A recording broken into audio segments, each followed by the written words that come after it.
မင်္ဂလာပါပရိသတ်ကြီးဒီညကျွန်တော်ပြောပြမယ့်ဇာတ်လမ်းလေးအားတော့လက်တွေဖြစ်ပျက်ခဲ့တဲ့အဖြစ်အပျက်လေးပါကျွန်တော်တငယ်ချင်းမောင်အောင်နိုင်နဲ့သူ့မိသားစုကြုံခဲ့ရတဲ့ဖြစ်ရပ်စုလေးပါအဲ့ဒီတုန်းကမောင်အောင်နိုင်တို့မိသားစုရန်ကုန်မြို့ကလုံချင်းအိမ်အဟောင်းကြီးကလုံးကိုအငှားပြောင်းနေခဲ့တယ်အိမ်ကြီးကတကယ်ကိုစိတ်ငြိမ်တယ်ညဘက်ဆိုလမ်းမီးရောင်းကအစဝင်လာနေတယ်အိမ်ရှိခန်းကနာယီအိုကြီးကညဘက်ဆိုတအိမ်လုံးပဲ့တင်ထပ်အောင်မြည်တယ်ပြောင်းနေတဲ့ပထမညမှာပဲထူးဆန်းတဲ့တစ်ဖြစ်ဖြစ်တစ်ခုစတင်ခဲ့တယ်။ည7:00နာရီထိုးခါနီးအိတ်ခမ်းထဲမှာမောင်အောင်နိုင်တဲ့ဇနီးထူထူအိတ်နေကြတယ်။ရုတ်တရက်ဖုံးမိတန်းချလိုက်ရတယ်။ဖုံးခွန်ပြီးနေတဲ့အခန်းထဲမှာဖုံးမိတန်းကကျေလောင်လွတ်လာတယ်။မောင်အောင်နိုင်ငိုက်မင်းနေရကလက်နိုးသွားတယ်။ဖုံးကိုကြည့်တော့ဖုံးနံပါတ်ကသူ့အမေစီကလို့ပြထားတယ်။အမေကမန်ဒေးယူမှနေတာ။ဟဲ့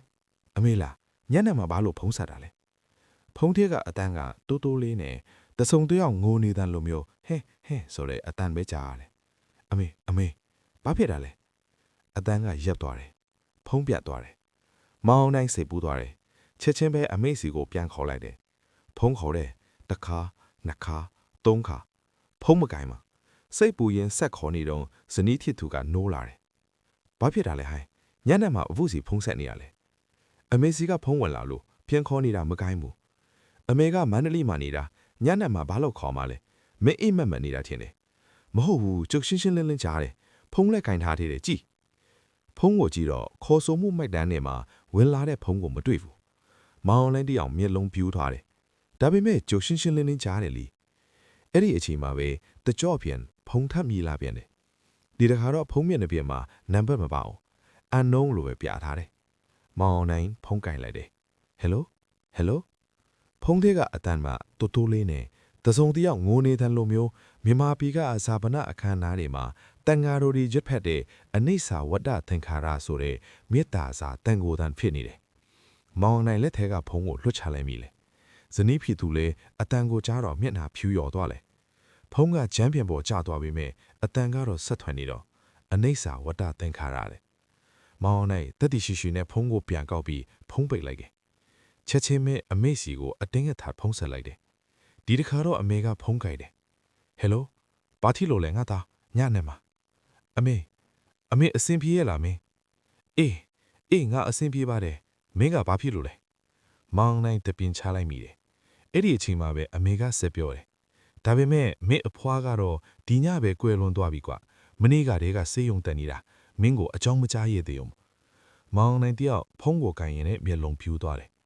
သူ့အဖွားဆိုတာသူအယမ်းချစ်ရတယ်သူအသက်10နှစ်အထိအဖွားအိမ်မှာပဲနေခဲ့တာ